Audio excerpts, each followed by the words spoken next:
எப்படி இருக்கீங்க? நாங்க ரொம்ப நல்லா இருக்கோம். இந்த வீடியோல என்ன இருக்க போகுதுன்னு பாத்தீங்கன்னா, ஷாருக் என்னோட கடைசி தம்பி. இவன் இப்பதான் 12th முடிச்சான். நிறைய பேர் கேட்டீங்க இந்த மாதிரி ஷாருக் என்ன காலேஜ் படிக்கிறான், காலேஜ் என்ன போறான், என்ன செலக்ட் பண்ணிருக்கான், அவன் காலேஜ் போறானா இல்லையா, இங்கே தங்கிட்டானா, இந்த மாதிரி நிறைய கமெண்ட்ஸ் வந்துச்சு. என்ன பண்றான் மாதிரி ஷேடோ மாதிரியா வாழ்றானே. உன்னை பத்தி என்ன பெருமையா சொல்லிக்கிறேன்.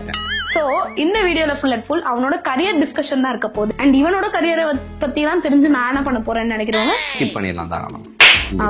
லைக் மட்டும் போட்டு ஸ்கிப் பண்ணிடலாம். அதுக்கு முன்னாடி நிறைய பேர் கேட்டாங்க, நான் ஷாருக்கோட 10th 11th 12th மார்க் எல்லாம் ஏன் ரிவீல் பண்ணல அப்படின்ட்டு. சோ நீ 10th 11th 12th எல்லாம் என்ன மார்க் ஃபர்ஸ்ட்? 10th வந்து 322, 11th வந்து 360 ஆர் சம்திங், 12th வந்து 400 உள்ள. ஏன்னா இதெல்லாம் கரெக்டா சொல்றேன், அது ஞாபகமே இல்ல 12th எவ்வளவு மார்க் வாங்கினது. சோ எங்களுக்கு மார்க் ரிவீல் பண்ணல பிரச்சனையே இல்ல. ஃபெயில் ஆனா கூட நான் மார்க் எல்லாம் ரிவீல் பண்ணுவேன், எனக்கு அது பிரச்சனையே கிடையாது. பட் என்ன இதுன்னு பாத்தீங்கன்னா, ஒருத்தவங்க அப்படிதான் டாப்பரா இருப்பாங்க, ஒருத்தவங்க ஆவரேஜ் ஸ்டூடெண்டா தான் இருப்பாங்க. இவன் ஆவரேஜ் ஸ்டூடெண்ட் சொல்றதுல இவனுக்கும் உனக்கும் பெருசா அசிங்கம் இல்ல, எனக்கும் எங்க யாருக்குமே இது இல்ல. அவ்வளவுதான். சோ அது ரிவீல் பண்ணலாம் பிரச்சனை இல்ல. இவன் 12th மார்க் நான் ரிவீல் பண்ணணும் அவ்வளவு ஸ்ட்ரகிள் பண்ணேன். பட் கரெக்டா நான் பிப்ரவரியில படுக்கையான ஜூன்ல தான் படுக்கையை விட்டு எந்திரிச்சேன். ஏன்னா அந்த அளவுக்கு எனக்கு எக்ஸாம் முடிச்சு ரிசல்ட்டே வந்துச்சு. அந்த மாதிரி ஒரு ஹெல்த் இஷ்யூஸ் ரொம்ப பெரிய லெவல் இருந்தனால அவனோட மார்க் ரிவீல் பண்ணல. பட் கமெண்ட்ஸ்ல நிறைய பேர் அந்த டைம்ல கேட்டப்ப நிறைய பேருக்கு நான் ஆன்சர் பண்ணேன். நான் 10th முடிச்சோடனே எங்க அம்மாட்ட சொல்லிட்டேன், அம்மா எனக்கு மேக்ஸ் வேணாம். ஏன்னா 10thலயே நான் மேக்ஸ் ரொம்ப கஷ்டப்பட்டுட்டேன். மேக்ஸ் எல்லாம் ஒரு பாஸ் ஆகுறதுக்கே, ஜஸ்ட் பாஸ் ஆகும் 35 வாங்குறதுக்கே திணறிட்டேன். அதனால அம்மா எனக்கு வேணாமா மேக்ஸ் மட்டும்னு. எங்க அம்மா காமர்ஸ் எடுக்கலாம் அப்படின்னு நினைச்சாங்க. நான் ரோஷன் காமர்ஸ் எடுத்துட்டான். ரோஷன் சொன்னா காமர்ஸ் வேணாமா, அவனுக்கு ஏதாவது நல்லதா வேற ஏதாவது எடுங்க. எக்ஸ்போஷர் குரூப் காமர்ஸ்ல எக்ஸ்போஷர் கொஞ்சம் கம்மி. பிகாம் அந்த பிபிஏ அதுக்குள்ள வர மாதிரி தான் இருந்துச்சு. அதனால எக்ஸ்போஷர் நிறைய இருக்க மாதிரி எடுத்து கொடுங்க அப்படிங்கிற மாதிரி. கம்ப்யூட்டர் சயின்ஸ் போலான்னு பார்த்தா அதுல மேக்ஸ் வந்துருச்சு, பயோ மேக்ஸ்ல மேக்ஸ் இருக்கு. சோ எனக்கு இருக்க ஒரே லாஸ்ட் ஆப்ஷன் பியூர் சயின்ஸ் எடுக்கலாம் அப்படின்னு சொல்லிட்டு நான் பியூர் சயின்ஸ் எடுத்துட்டேன். எங்க அம்மாவுக்கு பாத்தீங்கன்னா சின்ன வயசுல இருந்தே ஏதாவது ஒரு பிள்ளைய டாக்டர் ஆக்கிடணும் அப்படின்னு ஆசை. ஒரு தடவையும் ஐசு காலேஜ் போயிலும் ஐசு உன்னை நான் டாக்டர் ஆக்குறேன், பியூர் சயின்ஸ் படிச்சது என்னையும் சொன்னாங்க. ஆனா நான் கோளாறு உடம்பு சரியில்லை, அது அப்படியே போயிருச்சு. அண்ட் இப்ப ஷாருக்கே நீ இது படி என்னது டாக்டர் இல்ல மெடிக்கல் ஃபீல்ட்ல போ அப்படின்னு சொல்லி எடுத்து கொடுத்தாங்க. பட் என்னன்னா சரியான அளவுக்கு நான் என்ன பண்ணிட்டேன், சரி மேக்ஸ் இல்ல ஜாலி அப்படின்னு போனா அங்க வந்துச்சு பிசிக்ஸ் கெமிஸ்ட்ரி. அங்க உளுந்தேன் நான். பிசிக்ஸ் கெமிஸ்ட்ரி பாட்னி ஜுவாலஜி அது இதுன்னு போட்டு ரொம்ப ஒரு மாதிரி படிக்கவே முடியல. லிட்டரலி என்னால ரொம்ப கஷ்டப்பட்டேன். இவன் 10th பாத்தீங்கன்னா பயங்கர அராத்து, ஃப்ரெண்ட்ஸ் பசங்க குரூப் அந்த மாதிரி. ஆனா 11th எல்லாரும் செதறிட்டாங்க, ஆளாளுக்கு ஒரு ஸ்கூல்ல செதறிட்டாங்க. இவன் அதுக்கப்புறம் என்ன ஆயிட்டான்னு பாத்தீங்கன்னா 10th வரைக்கும் இவன் மாஸ்க் இப்படி போடுவான், இப்படி தொங்கும் சதையெல்லாம். அதெல்லாம் இங்க தேவையில்லாத இரு அந்த மாதிரி இருந்தான். ஆனா 11th இருங்க 10th முடிச்சான். 10th அப்பெல்லாம் நல்லா குளு குளுன்னு இருப்பான், சூப்பரா இருப்பான். 11th போனா அப்ப பசங்க எல்லாம் சிட்டா பறந்துட்டாங்க. அப்பதான் இவனுக்கு என்னன்னு புரிஞ்சுது. திடீர்னு பாத்தீங்கன்னா இவன் வெயிட் லாஸ் ஆக ஆரம்பிச்சான். எதனால வெயிட் லாஸ் ஆக ஆரம்பிச்சா? அதான் அந்த டைம்ல ஃப்ரெண்ட்ஸ் இருந்தாங்க கூட, அது இல்ல. இப்ப நீங்க நிறைய பேர் சொல்லலாம் யாருமே கடைசி வரைக்கும் கூட வரமாட்டாங்க. அந்த பக்குவம் எனக்கு இப்ப இருக்கு, அப்ப இல்ல. பிசிக்ஸ் கெமிஸ்ட்ரி அது இது எனக்கு ஒண்ணுமே புரியாது. பிசிக்ஸ்ல அந்த ஈக்குவேஷன், கெமிஸ்ட்ரியில வர அந்த ஈக்குவேஷன் அதெல்லாம் எனக்கு ஒண்ணுமே புரியாது. அதனால நான் என்ன பண்ண ஆரம்பிச்சிட்டேன், அப்படியே கொஞ்சம் டல் ஆயிட்டேன், சாப்பாடெல்லாம் குறைச்சிட்டேன். அந்த டைம்ல எனக்கு அப்படியே அல்சர் வந்துருச்சு. ஃபுல்லா அல்சர் ரொம்ப ரொம்ப கஷ்டப்பட்டேன். லிட்டரலி நான் இருந்தது போன் வெயிட் மட்டும்தான். வெறும் இப்ப 65 67 இருக்கேன். அப்ப இருந்தது 59 58 அந்த மாதிரி. எனக்கு full and full phone weight மட்டும் தான், சாதா ஒண்ணுமே இருக்கா. நான் 11th 12th படிக்கையிலே டிசைட் பண்ணிட்டேன், நமக்கு மெடிக்கல் ஃபீல்டு செட் ஆகாது. காலேஜ்ல எனக்கு பிசிக்ஸ் கெமிஸ்ட்ரி வேணாம். அப்புறம் எல்லாருமே சொன்னாங்க, நீ ஏதாவது மெடிக்கல் ஃபீல்டுல போயிட்டு அப்படியே நீட் ட்ரை பண்ணிக்கிட்டே இரு, ஏதாவது கிளிக் ஆகும் அப்படின்னு. இவன் சொல்லிட்டான் வேணாம்ப்பா, கும்பிடு போட்டேன். இப்பயாவது நம்ம தெரிஞ்சுக்கணும் வாழ்க்கையில அப்படின்னு சொல்லிட்டு ரொம்ப இவன் ஹெல்த் வைஸ் ரொம்ப மோசமா போயிட்டான். இப்படிதான் இருந்தான். சோ அதனால எங்க வீட்லயும் சரி ஓகே அப்படின்ட்டாங்க. அடுத்து வந்த ஆப்ஷன் பாத்தீங்கன்னா இன்ஜினியரிங். அது மேக்ஸ் இல்ல, அதனால போக முடியல. அடுத்த arts and science. Arts and science என்ன ப்ராப்ளம்னா, நான் யூஜி முடிச்சுட்டு பிஜி போய் அது நல்லா படிச்சாதான் வந்து எனக்கு அதுக்கு அடுத்து லைஃப ரன் பண்ணவே முடியும். நமக்கு வந்து கொஞ்சம் மெரிட்டாவும் இருக்கணும். வெளியில சொல்றப்ப யாரும் இதாவும் இல்ல வெளியில சொல்றது அது இதெல்லாம் இல்ல. நம்மளே வந்து நாளைக்கு இப்போ இந்த படிக்கிற 5 years தான் நம்மளோட மிச்ச 30 years சர்வ் பண்ண போகுது. ஏதோ ஒன்னு படிக்கிறேன்னு உள்ள சேர்ந்துட்டு, இப்ப மெடிக்கல் ஃபீல்ட் எல்லாம் படிக்கிறேன்னு சேர்ந்துட்டு, எத்தனையோ பேர் மெடிக்கல் ஃபீல்ட் எல்லாம் சேர்ந்துட்டு படிக்க முடியாம திணறிட்டு சூசைடு பண்ணிக்கிறதா இருக்கட்டும், இல்லைன்னா வந்து ஸ்டடி ஸ்ட்ரெஸ்னால தப்பான முடிவு எடுக்கிறதா இருக்கட்டும், இல்ல படிக்க முடியலன்னு டிராப் ஆஃப் பண்ணிட்டு வந்துட்டு இப்படி எல்லாம் நிறைய பேர் இருக்காங்க. இன்ஜினியரிங் படிச்சவங்க இந்த மாதிரி இப்பெல்லாம் வந்து படிச்ச படிப்புக்கு வேல்யூவே இல்லாம போயிருச்சு. பட் ஸ்டில் படிக்க வேண்டியது நம்மளோட கடமை. சோ அப்படி இருக்கும்போதுதான் வந்து நாங்க சும்மா பேசிட்டு இருக்கும்போது, என்ன ஷாருக் நீயும் லாவா படிக்கிற அப்படின்னு யாரோ கேட்டாங்க. யாரு கேட்டாங்கன்னு ஞாபகம் இல்ல. ஓகே, எங்க அம்மாக்கும் ஒரு ஐடியா இருந்துட்டு இருந்துச்சு. எங்க அம்மா அப்பா 2 பேருக்குமே ஒரு ஐடியா இருந்துச்சு. இவன் வந்து மெடிக்கல் ஃபீல்டுக்கு லாய்க்கு இல்ல, ஆர்ட்ஸுக்கு லாய்க்கு இல்ல, எதுக்கு என்ன பண்ணலாம், இவனையும் பேசாம லா போட்டுடலாமான்னு ஒரு இதுல இருந்துச்சு. அப்ப இவன்ட்ட கேட்டப்ப நீ என்ன சொன்ன? நான் ஃபர்ஸ்ட் வந்து கொஞ்சம் யோசிச்சேன், என்னடா லாவா நம்மளும் அண்ணன் போன இதுலயே போறதா, வேற வேற ஃபீல்டுலாம் இருந்தா நாளைக்கு பின்ன ஏதாவது சப்போர்ட்டிவா இருக்குமோ அப்படின்னு யோசிச்சேன். அப்புறமேட்டு நமக்கு வேற வழி இல்ல அப்படின்றப்ப கொஞ்சம் லாவை பத்தி ரிசர்ச் பண்ணேன். லானா வெறும் லா மட்டும் இல்ல, அதுலயே நிறைய டிவிஷன்ஸ் இருக்கு. LLM பண்றப்ப நிறைய, அதனால நான் அப்படி இப்ப வந்து மெடிக்கல் ஃபீல்ட்ல வந்து டாக்டர் இருக்கு, நர்ஸ் இருக்கு, அந்த மாதிரி தான் இதுலயும் இருக்கு. அதனால நான் வந்து சரி ஓகேன்னு ஒத்துக்கிட்டேன். லாவே சரி ஓகே நான் அதே. சோ ஃபைனலி வந்து இவனுக்கு பிடிச்சதுனாலதான் வந்து நாங்க லா பிக்ஸ் பண்ணோம். ஏன்னா எல்லா இதுவுமே நாங்க நிறைய காலேஜ் அலைஞ்சோம், எது எதுக்கோ போனோம், எது எதுக்கோ விசாரிச்சோம். ரோஷனுக்கு கூட இவ்வளோ இது இல்ல. ஷாருக்கும் பாத்தீங்கன்னா இவனுக்கு முதவே லா பிடிக்கும். ஆனா பாத்தீங்கன்னா ரோஷன் லா எடுத்ததுக்கு அப்புறம் இவன் அந்த லாண்ட் ஐடியாவே நடுவுல விட்டுட்டான். ஏன்னா வந்து வேற வேற ஃபீல்டுல போனா கொஞ்சம் வேற வேற சப்போர்ட்டிவா இருக்கும், எல்லாருமே ஒரே ஃபீல்டுல இருந்தா நல்லா இருக்குமா அப்படிங்கிற மாதிரி இவன் யோசிச்சான். நான் என்ன சொன்னேன்னா ஒரே அட்வைஸ், அண்ணன் போயிருக்கான் அதுலயே நம்ம போலாமா, அதுலயே வேற ஏதாவது டிஃப்ரெண்டா எடுக்கணும்னா ட்ரை பண்ணுது, உனக்கு என்ன பிடிச்சிருக்கு அப்படிங்கறத ட்ரை பண்ணி. ஏன்னா இப்ப நீ வேற ஏதாவது எடுக்க போறீங்கன்னா எடுத்துட்டு கஷ்டப்படக்கூடாது. இல்ல இப்ப இவன் வந்து டிஃப்ரெண்டா அண்ணன் எடுத்திருக்கான், அதனால அண்ணன் இல்லாம வேற ஏதாவது டிஃப்ரெண்டா எடுக்கிறேன் அப்படிங்கிற மாதிரி இல்ல, அதுல டிஃப்ரெண்டா எடுக்கிறேன்னு இவன் எடுப்பான். ஆனா அதே ஃபீல்டுல இன்னும் 10,000 பேர் இருப்பாங்க. சோ எல்லா ஃபீல்டுலயும் ஆளுங்க இருந்துட்டு தான் இருப்பாங்க. அதெல்லாம் நீ யோசிக்காது, உனக்கு என்ன பிடிச்சிருக்கு, உன்னால எது வந்து குளோரிஃபை பண்ண முடியும், வர முடியும் அப்படிங்கறத யோசினேன். இவன் வந்து அப்பெல்லாம் பித்து புடிச்சு பைத்தியக்காரனே ஆயிட்டான். லிட்டரலி எக்ஸாம் முடிச்சதுக்கு அப்புறம் பாஸ் ஆகாம ஃபெயில் ஆகாமன்றதுலாம் செகண்டரி, மார்க் வருமா வராதுன்னதான் நான் யோசிக்கவே இல்லை.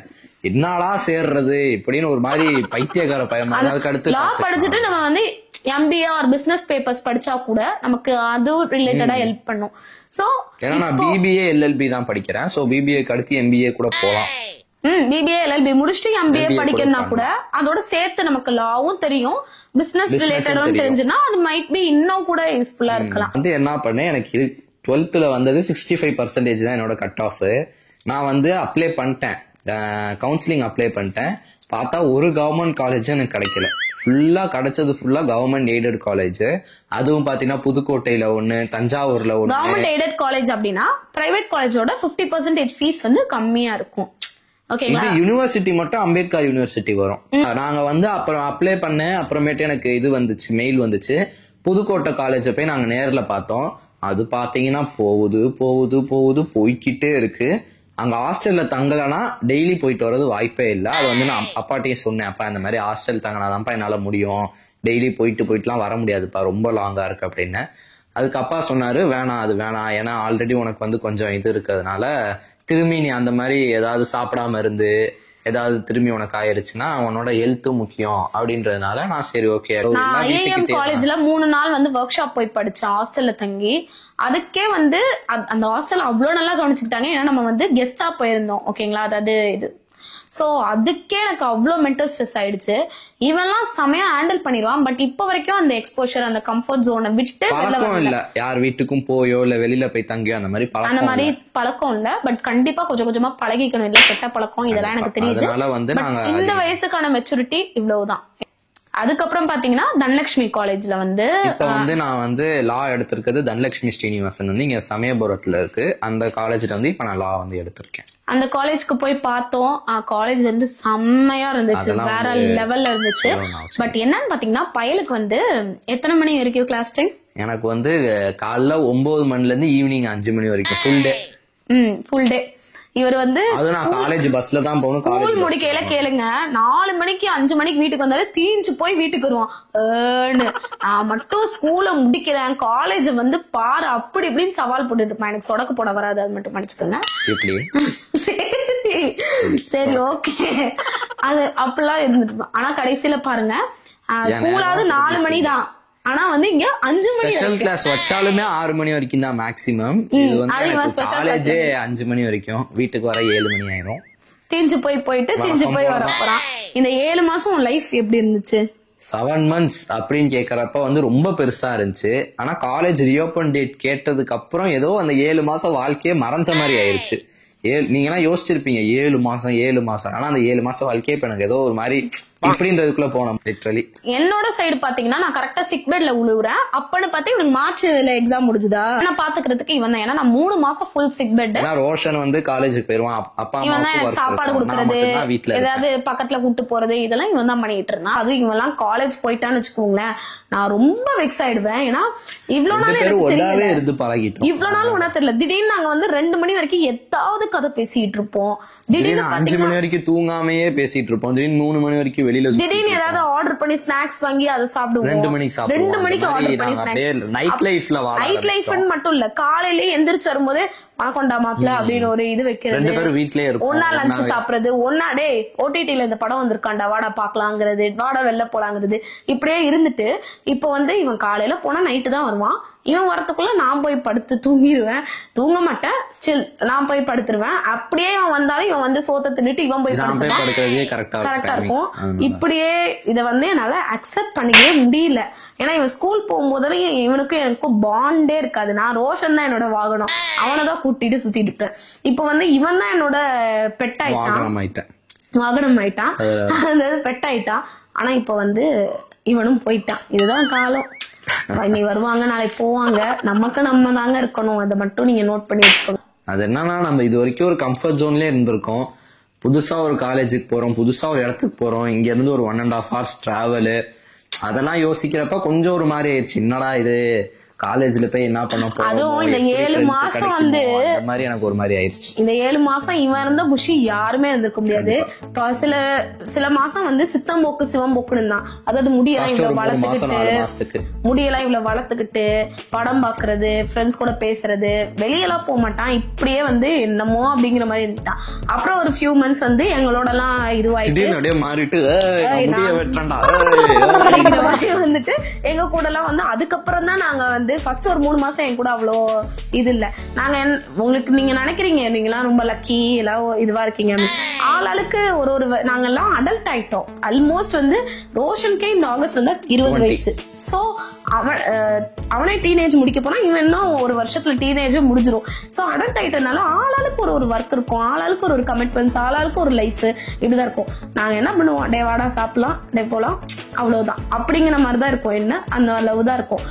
இப்ப கூட பாருங்க, ரோஷன் போயிட்டு படிக்கிறேன்னு போயிட்டான். எனக்கு வந்து எடிட்டிங் வேலை இருக்கு, இவன் பாட்டுக்கும் கொஞ்சம் போன இப்படியே அப்படியே போயிரும். சோ அடுத்து ஷாருக்கு வந்து காலேஜ்க்கு யூனிஃபார்ம், பேகு, அதெல்லாம் யூனிஃபார்ம், புக்ஸ் எல்லாம் கொடுத்துருவோம். நம்ம அடுத்து பேக், அந்த மாதிரி ஒரு சில நம்மளால வாங்க முடிஞ்ச ஐட்டம்ஸை வாங்குவோம். சோ நெக்ஸ்ட் வீடியோல வந்து நாங்க ஷாப்பிங் vlog பார்க்கலாம், காலேஜ் ஃபர்ஸ்ட் டே பார்க்கலாம். இல்ல எடுக்கணும். இவன் எடுக்கையில வந்து கொஞ்சம் மனநல பாதிக்கப்பட்டுறான். அப்ப வந்து இடையா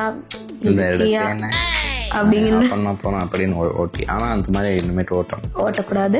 எல்லாருமே உங்களோட கங்க்ராச்சுலேஷன்ஸ், வாழ்த்துக்களை வந்து கமெண்ட்ல போட்டுருங்க. காலேஜ் திறக்கட்டும், நல்லபடியா போ, நல்லபடியா வா.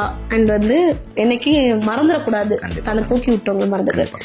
சோ இந்த வீடியோ கடைசி வரைக்கும் பார்த்ததுல இருக்கணும். நன்றி. இன்னொரு நல்ல வீடியோட சந்திக்கிறோம். அது வரைக்கும் பாய்.